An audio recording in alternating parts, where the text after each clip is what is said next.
I believe that enlargement is the biggest carrot the European Union has.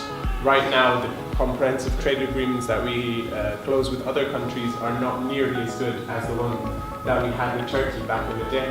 I think the first thing that we need to start with in any case is looking at how Europe, the European Union, is a union. So as we've seen over time for the past few years, we've been looking at banking unions and fiscal unions, and currently looking at energy union.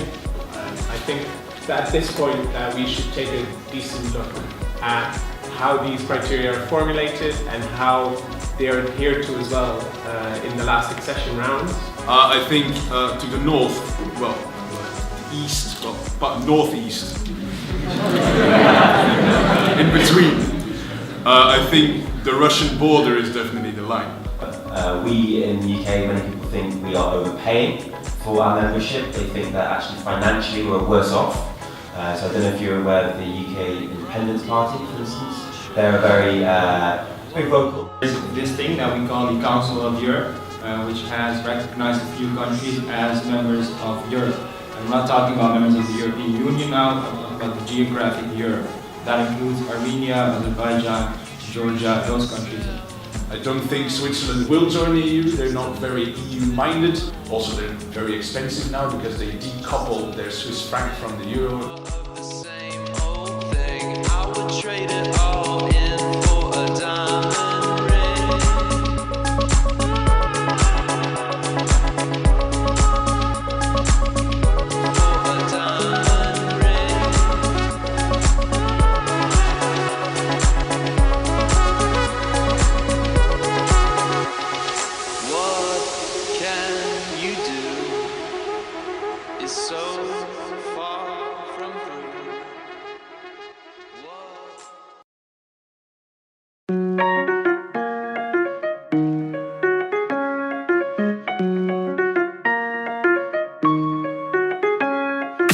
So we're talking basically about the Millennium Goals who expired this year, 2015, the year of sustainable development. After that we have the SDGs, or the Sustainable Development Goals, and this is more with details and more specific until 2030. The topic is very wide and broad, and that there are many areas to choose from, and we now have to decide on which areas we want to focus on and why.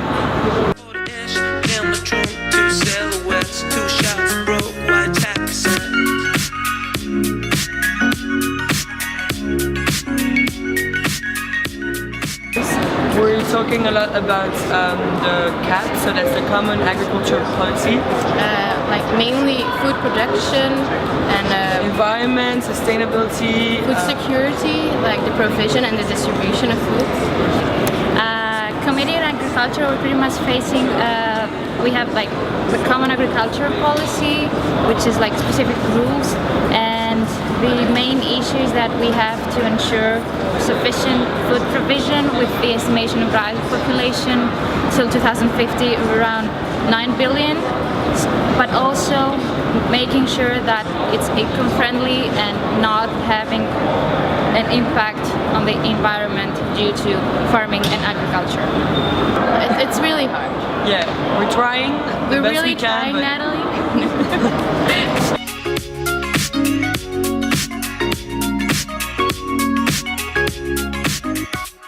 Our topic is all about giving more freedom to the entrepreneurs.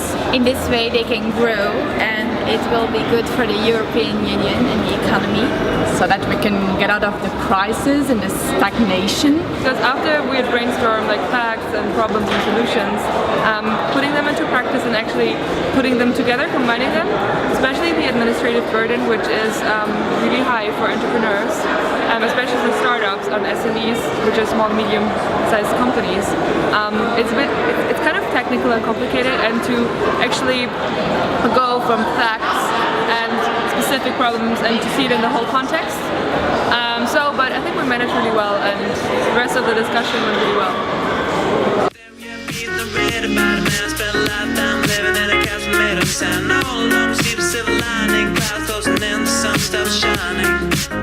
Days, slow turns to night, perspective, colors fade.